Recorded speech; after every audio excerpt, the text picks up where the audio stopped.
पहले गुहार लगाई, अब भाजपा हो गई कमलाबाई। उद्धव ठाकरे का ये कैसा वॉर? अंधेरी पूर्व विधानसभा उपचुनाव में भले ही एकनाथ शिंदे फडणवीस गुट के प्रत्याशी मूलजी पटेल ने अपना नामांकन वापस ले लिया हो, बावजूद इसके अभी भी उद्धव ठाकरे गुट के अलावा महाविकास आघाड़ी के घटक दल लगातार इस मुद्दे के जरिए बीजेपी और एकनाथ शिंदे गुट पर निशाना साध रहे हैं। अंधेरी उपचुनाव में बीजेपी के पीछे हटने पर उद्धव ठाकरे के अखबार सामना में जमकर निशाना साधा गया।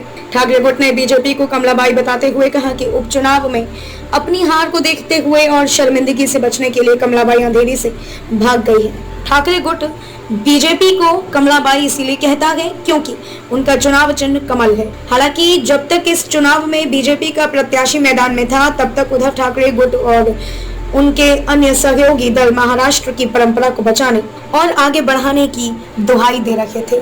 उनका यह कहना था कि किसी दिवंगत विधायक या सांसद का परिजन अगर चुनाव लड़ता है तो उसके खिलाफ कोई भी दल अपना प्रत्याशी खड़ा नहीं करता है। इस परंपरा को बचाए रखना चाहिए। अब जब बीजेपी ने अपना उम्मीदवार वापस ले लिया है तो भी उसे निशाना बनाया जा रहा है। हालांकि इसके पीछे भी कई वजह हैं। दरअसल बीजेपी पर यह आरोप लगाया जा रहा है कि उन्हें इस चुनाव में अपनी जीत का भरोसा नहीं था। लगातार सहानुभूति की लहर ऋतुजा लटके के समर्थन में जाती हुई दिखाई पड़ रही थी। वहीं उनके उम्मीदवार मूलजी पटेल के नामांकन पत्र में भी कई खामियां बताई जा रही थी। साथ ही लोगों का जन समर्थन भी वहां बीजेपी या शिंदे गुट के साथ नजर नहीं आ रहा था।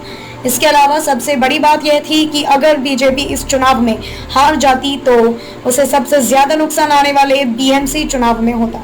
बीजेपी का इस समय सबसे बड़ा टारगेट है उद्धव ठाकरे गुट को बीएमसी की सत्ता से बेदखल करना।